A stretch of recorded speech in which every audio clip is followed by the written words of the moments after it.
Oi, gente, tudo bem? Para quem não me conhece, eu sou Renata Lourenço. Eu sou médica, reprogramadora mental, especializada em comportamentos alimentares, transtornos alimentares e emagrecimento. E eu ajudo mulheres a terem uma mente mais magra e uma vida mais saudável. Então, eu vim aqui hoje falar sobre alimentos vilões. Será que existem alimentos vilões? O doce é um vilão? O pãozinho da padaria é um vilão? Os salgadinhos são vilões? Você quer saber isso? Então fica aqui comigo. Então, quem de nós nunca disse ou ouviu essas frases? Eu não resisto ao doce. Ou então, não estava indo tudo muito bem durante a semana e quando eu cheguei na festa e me serviram aqueles salgadinhos, eu não consegui resistir. Ou então, durante o dia estava indo tudo muito bem, mas quando chegou no final da tarde eu senti aquele cheirinho de pãozinho francês com manteiga, quentinho, eu não consegui resistir. Então, quem de nós nunca disse ou ouviu essas frases? Então, será que existem alimentos vilões? Será que o doce é capaz de te impedir de emagrecer ou então de fazer engordar? Não, gente. Não existem alimentos vilões. Assim como não existem alimentos por si só milagrosos. O que existem são alimentos mais saudáveis e alimentos menos saudáveis.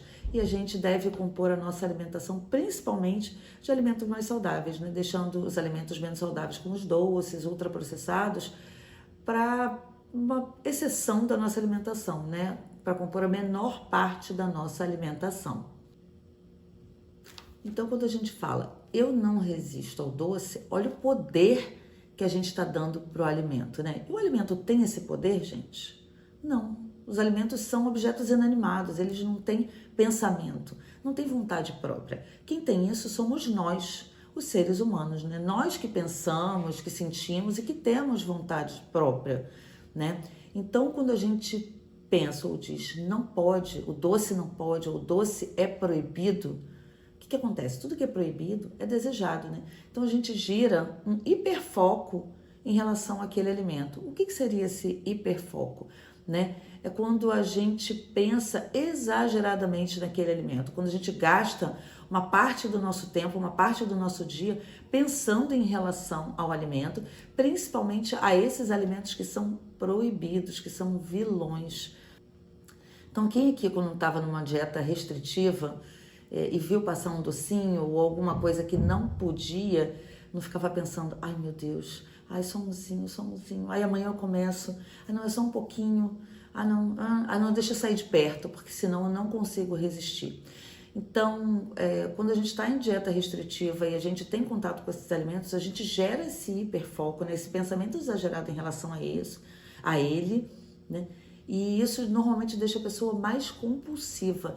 Então isso gera uma dinâmica de restrição e exagero, principalmente em quem tem o comer emocional. O comer emocional, ele tem muito, a pessoa que tem o comer emocional, ela tem muito essa dinâmica do hiperfoco e da restrição e do exagero.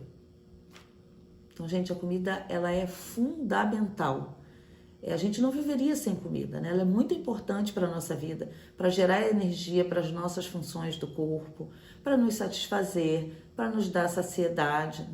Então ela é fundamental, nós não viveríamos sem a comida. A comida não é o problema, e sim a forma com que nós nos relacionamos com ela. A gente coloca o foco na comida para tirar o foco de nós mesmos, do que está nos incomodando.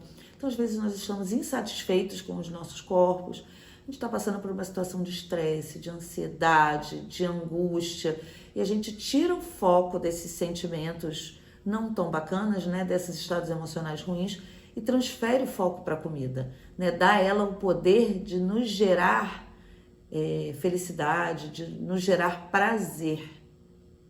E aí que está o problema, né? Na verdade, não é o alimento, é a forma com que nós nos relacionamos com ela, com ele, e o poder que nós damos para esse alimento. Quando nós fazemos isso, nós damos ao alimento um poder que ele não tem e uma responsabilidade que não é dele. E a gente tira essa responsabilidade da única pessoa que pode resolver o problema, que é quem? Nós mesmos, gente. A gente tira a nossa responsabilidade e a gente esvazia o nosso poder. A gente dá poder para o alimento, né? Então, Quem é que pode decidir o que eu coloco ou não na boca? Quem é que pode decidir o que eu faço ou não? Sou eu mesmo. Essa é a minha responsabilidade. É meu poder. Então, quando eu transfiro esse poder para o alimento, eu dou a ele um poder que ele não tem e tiro de mim. Então, pensa só. Vamos pensar nessas duas hipóteses. Quando a gente diz, eu não resisto ao doce. Eu comi o doce porque eu não resisto ao doce. Olha que enfraquecedor. E olha quando a gente diz, na segunda hipótese, eu comi o doce porque eu me programei, porque eu escolhi e foi de forma consciente. Então, olha que empoderador que é isso. Eu comi o doce porque eu quis, na hora que eu quis, da forma que eu quis, porque eu me planejei e com consciência. Olha como isso traz o poder pra gente. Olha quão empoderador é isso, né? Então, quando eu tiro o foco da comida e trago o foco comigo e para o que realmente importa, que é a minha relação com o alimento, isso muda a minha postura. Quando a gente está com hiperfoco na comida, a gente não cuida do que realmente precisa, que é da nossa mentalidade. Então, por exemplo, quando a gente diz, eu não resisto ao doce, eu não resisto ao salgadinho, foi o meu marido que compra essas besteiras e traz aqui para casa. Se minha família não quisesse ir naquela festa. Então, olha como é que a gente está delegando aos outros a responsabilidade e tirando de nós mesmos, né?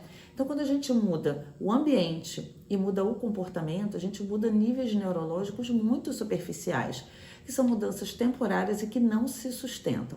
Mas conforme a gente mexe em níveis neurológicos mais profundos, como os pensamentos e as crenças, aí sim a gente muda profundamente os nossos pensamentos, nossas emoções e as nossas ações ou comportamentos. E essas mudanças, sim, se sustentam. Então, o que são as crenças, né? Quem aqui nunca disse para si próprio, eu não consigo, emagrecer é muito difícil, fulano consegue, mas eu não.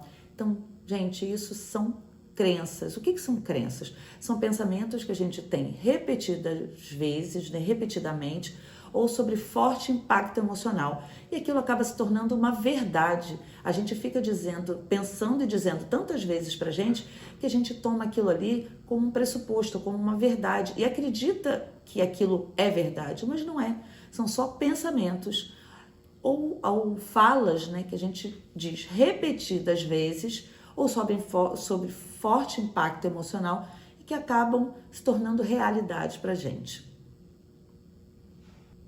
Essas crenças, elas podem ser fortalecedoras ou podem ser crenças limitantes ou sabotadoras. E acaba que muitas pessoas optam por ficar na cabeça com essas, as limitadoras e sabotadoras. Mas a PNL tem um papel fundamental e sensacional nessa ressignificação de crenças, transformando essas crenças sabotadoras e limitantes em crenças fortalecedoras, o que ajuda muito no nosso processo de emagrecimento.